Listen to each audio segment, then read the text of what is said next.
ईद उल फितर की आमद है। ऐसे में शहरियों की बड़ी तादाद ने शॉपिंग के लिए मार्केट्स का रुख कर लिया है। शहर के मुख्तलिफ मकामात पर ईद की खरीदारी जारी है। मजीद जानते हैं शाहिद एजाज से। जी शाहिद। जी बिल्कुल, शहर कायद की मार्केटों में जो है इस वक्त रौनकें बहाल हो चुकी हैं, रौनकें नज़र आती हैं, रौनकें लगी हुई नज़र आती हैं।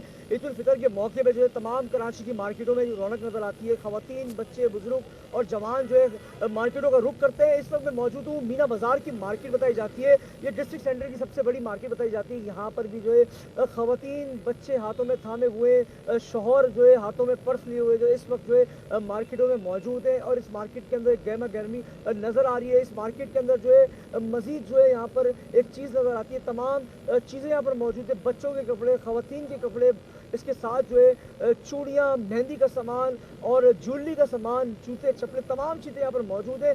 दीगर कराची के अंदर तमाम मार्केटों के अंदर जो है इस वक्त एक रश नज़र आता है क्योंकि ईद उल फितर का मौका है और दूसरी जानिब जो है मार्केटों में रश लगता है क्योंकि ख़वातीन की जो एक चीज़ होती है, जब तक सूट के साथ जो है चूड़ियाँ और ज्वेलरी नहीं होती तो तैयारी मुकम्मल नहीं होती है। मीना बाज़ार की मार्केट है, यहाँ पर भी एक बड़ी तादाद में रश नज़र आ रहा है क्योंकि टाइम कम रह गया है और मुकाबला सख्त है। बहुत